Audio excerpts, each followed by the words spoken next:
પતિની સફળતાના પાછળ પત્નીનો હાથ છે એમ કેમ કહેવામાં આવે?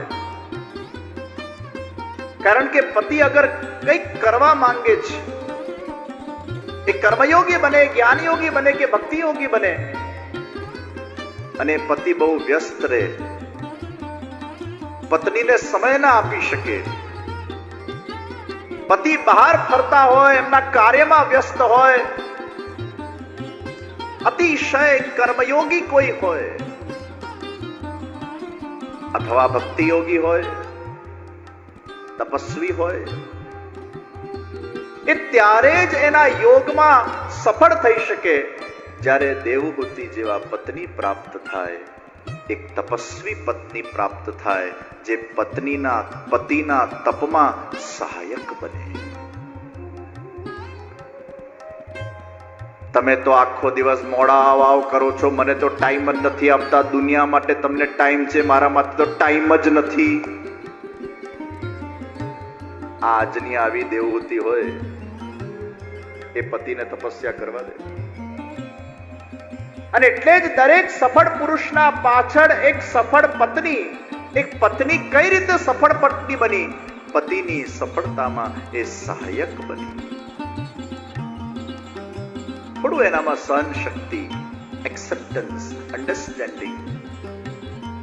અને જ્યારે પતિ વ્યસ્ત હોય ત્યારે એમને સહકાર આપવું, આવી એક ભાવના. પોતાના સ્વાર્થનો વિચાર ન કરીને એ પરમાર્થમાં જ્યારે એનો પતિ લાગેલો હોય ત્યારે એને પ્રોત્સાહન આપવું. અરે તમે મારી ચિંતા નહીં કરો, તમે તમારા પરમાર્થમાં લાગેલા રહો, હું તમારા સાથે છું. આવું કહેનારી પત્ની જે તપસ્યામાં સહયોગ આપે, એ નિશ્ચિત એ પતિના સફળતાના પાછળ એનો બહુ મોટો ભોગ હોય છે. અને તો જ પેલો પતિ યોગ કરી શકે. એ તો ઘરે પછી કંકાસ ચાલ્યા કરે, અને ઘરે પછી ઝઘડાઓ થયા કરે, અને ઘરે પછી જાત જાતના, એક તો થાકેલો પાકેલો ઘેર આવ્યો એને પાછું ઘરવાળી એને બૂમા બૂમ કરે, અને જાત જાતના પછી વિષયો કે એને હેરાન કરે, એટલે પેલો ફ્રસ્ટ્રેટ થઈ જાય. એ ઘરે આવે તો એને પત્ની તરફથી શાંતિ મળવી જોઈએ. પત્ની એના ફ્રસ્ટ્રેશનને દૂર કરે, એનું ફ્રસ્ટ્રેશન વધારે નહીં. એટલે જ એ થાક દૂર થવો જોઈએ. એના વ્યવહારથી, એના પ્રેમથી, એની વાતોથી, એની મીઠાશથી, એના સદગુણોથી, એના પ્રોત્સાહનથી. દેવહૂતિજીએ કરદમ ઋષિની તપસ્યામાં સહાયતા કરી છે. વળી પાછી આજની દેવહૂતિ એમ વિચાર કરે, બધું અમારે જ સહેવાનું, અમારે જ ભોગ આપવાનો, અમારે જ સેક્રિફાઈસ કરવાનું, અમારે જ ઘસાવાનું. અને આજના તો વળી પાછા એમ કે અગર છોકરાઓને લાલન પાલનની અર્થાત એમના પરવરિશની અમારી જેટલી જવાબદારી છે, તમારી પણ એટલી જ છે. 50% હું સંભાળીશ બાળકને, 50% તમારે. હવે પેલો બાળક સંભાળે કે ધંધો કરે, જોબ કરે કે પૈસા કમાય?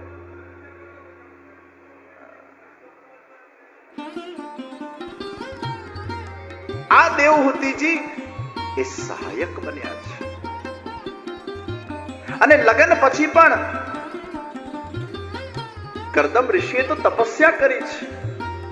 લગ્ન પછી તપસ્યા કરી, અને એ તપસ્યામાં વર્ષો વર્ષ સુધી દેવહૂતિજીએ કેવલ સહાયતા કરી છે. એક શબ્દ બોલ્યા નથી.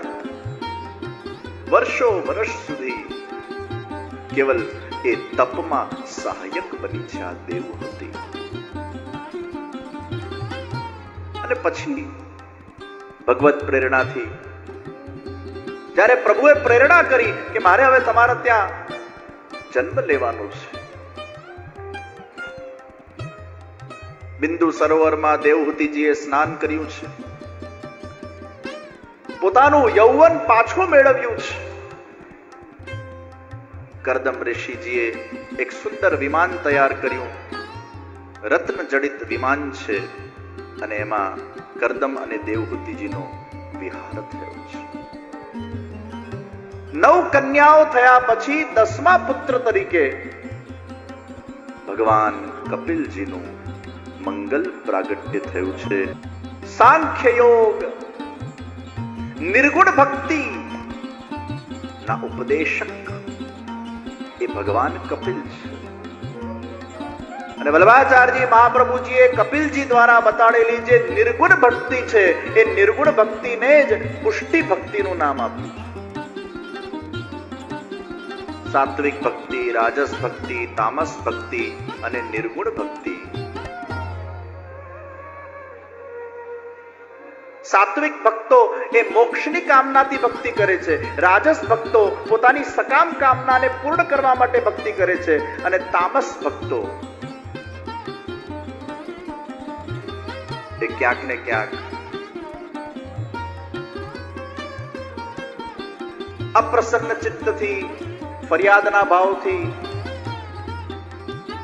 ડરથી, ભયથી, ભગવાન અમારું કઈ ખોટું તો નહીં કરે ને, આ ભગવાનને બચશું નહીં તો ભગવાન આપણું ખોટું કરી નાખશે, ડરથી. નિર્ગુણ ભક્તિ એમાં તો મોક્ષની પણ કામના નથી. તત્સુખ ભાવથી નિષ્કામ પ્રેમ લક્ષણા ભક્તિ. કપિલજીના પ્રાગટ્ય પછી કરદમજી પોતાની તપસ્યામાં આસીન થઈ ગયા. દેવહૂતિજી એકલા પડી ગયા અને કપિલ ભગવાન દેવહૂતિજીને ઉપદેશ આપે છે, કપિલ ગીતા. પ્રિયજનો, આ ઉપદેશ અદ્ભુત ઉપદેશ છે.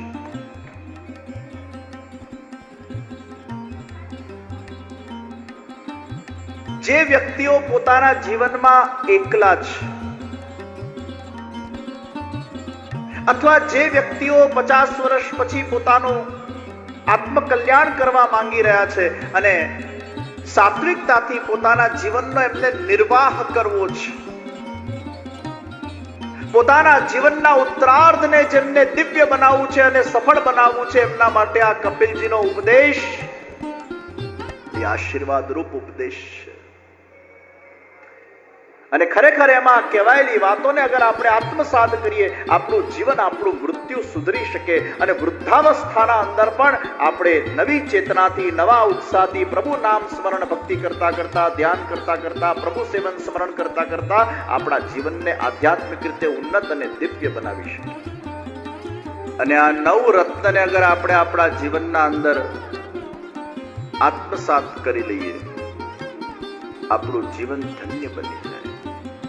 સૌથી પહેલું રત્ન, હે માં, શાસ્ત્ર વિહિત ધર્મોનું પાલન કરવું. ખાસ કરીને આત્મકલ્યાણના માર્ગ પર જે લોકો આગળ વધવા માંગી રહ્યા છે, જેને પોતાનું જીવન સાત્વિકતાથી કાઢવું છે, જેને પોતાનું ઉત્તરાર્ધ દિવ્ય બનાવવું છે, એના માટેના આ સિદ્ધાંતો છે. પણ જેને ભોગ વિલાસમાં જ પડ્યા રહેવું છે, જેને ઈટ ડ્રિંક એન્ડ બી મેરીમાં જ પડ્યા રહેવું છે, જેને આ જગતમાંથી, આ જન્મ મૃત્યુના ફેરામાંથી મુક્ત નથી થવું, એના માટેના સિદ્ધાંતો નથી. પણ સાચા અર્થમાં અગર કોઈ વ્યક્તિ ઈચ્છે કે મારે મારું આત્મકલ્યાણ કરવું છે, એના માટે આ 9 રત્નોને અગર એ પોતાના જીવનમાં ધારણ કરે તો એનું નિશ્ચિત આત્મકલ્યાણ થઈ જાય. પહેલું રત્ન, શાસ્ત્ર વિહિત ધર્મોનું પાલન કરવું. શાસ્ત્રોના અંદર જે વિધિ નિષેધ છે, શુભ અને અશુભ કર્મો માટેની જે વ્યાખ્યાઓ અને માર્ગદર્શન છે, ધર્મનું આચરણ કરીને આ સમયના અંદર જરા પણ અધર્મયુક્ત આચરણ ન થાય, શાસ્ત્રવિહિત ધર્મોનું પાલન થાય. બીજા નંબરે બીજું રત્ન, પ્રારબ્ધ અનુસાર જે કંઈ પણ આપણને પ્રાપ્ત થાય એમાં સંતોષ માનવો, ખોટનો અનુભવ ન કરવો, ભલે ખોટ હોય તો પણ. હવે દેવહૂતિજી સાથે એમના પતિ નથી, એ તપસ્યામાં ગયા, એકલા છે. પ્રારબ્ધ અનુસાર જે મળ્યું એનો સંતોષ. ચિત્તમાં અપ્રસન્નતાનું સૌથી મોટું કારણ અસંતોષ. અમુક સમય પછી વ્યક્તિના જીવનમાં સંતોષ, ગુરુ ચરણોની પૂજા કરવી, ગુરુના આશીર્વાદ પ્રાપ્ત કરવા, ગુરુ પાસે જ્ઞાન પ્રાપ્ત કરવું, સત્સંગ કરવું, વિષય વાસનાઓને વધારનારા જેટલા પણ કર્મો છે કે વિષયો છે એનાથી દૂર રહેવું, 11 ઇન્દ્રિયોને પવિત્ર રાખવી, કારણ કે વિષય વાસનાને વધારનારા એવા અમુક કદાચ વિષયોનું ચિંતન આપણામાં આવી જશે તો આપણી ઇન્દ્રિયો એ લૌકિકમાં આગળ જતી રહેશે, અલૌકિકતામાં આગળ નહીં વધી શકે. અને એટલે જ આપણી ઇન્દ્રિયોને આપણે એવા પ્રકારનું ખાનપાન આપીએ કે જે આપણી વિષય વાસનાને વધારે નહીં. અને એટલે જ ઓનિયન ગાર્લિક જેવા ખાનપાન એ વિષય વાસનાને વધારે છે. તમોગુણી આહાર એ વિષય વાસના વધારે છે. અને કેમ આપણા ધર્મ સંપ્રદાયોના અંદર ખાસ કહેવામાં આવ્યું કે આહાર શુદ્ધિ, વિહાર શુદ્ધિ, વિચાર શુદ્ધિ, આ શુદ્ધિની કેમ આવશ્યકતા છે? તમારે અગર અધ્યાત્મના માર્ગ પર આગળ વધવું હશે તો વિષય વાસનાને વધારનારા જે કોઈ પણ શાકભાજીઓ છે એનાથી દૂર રહેવું પડશે. અને એટલે જ ઓનિયન ગાર્લિક આ વિષય વાસનાને વધારનારા છે. સૌથી વધારે સત્વ ગુણ એ ફ્રૂટ્સમાં છે. જે લોકોને પણ કોન્સન્ટ્રેશનનો પ્રોબ્લેમ હોય, ખાસ કરીને ભણતા છોકરાઓએ તો ઓનિયન ગાર્લિક ખાવા જ નહીં જોઈએ. કારણ કે જેટલું તમોગુણ વધશે એટલું કોન્સન્ટ્રેશન તમારું ઘટશે, તમારું ફોકસ લેવલ ઘટશે. પણ તમે જેટલા ફ્રૂટ્સ વધારે ખાશો, એવા સાત્વિક વેજીટેબલ્સ તમે ખાશો, જે તમે ખાશો એવા તમે બનશો. અને એટલે જ બહુ સમજી વિચારીને ખાવાની આવશ્યકતા છે કે તમે જેવું તેવું ખાનપાન કરી નાખશો તો એ જ તમારું રક્ત બનશે, એ જ તમારા અંદર વિચારો પ્રવાહિત બનશે. કારણ કે જે ખાશો એનો સ્વભાવ તમારામાં આવશે, એનો જે ગુણ હશે તમારામાં આવશે. એટલે જ ભણતા છોકરાઓ માટે કે કોઈ સાધક હોય જેને અધ્યાત્મમાં આગળ વધવું છે એ બધાએ સાત્વિક આહાર, સત્વગુણ.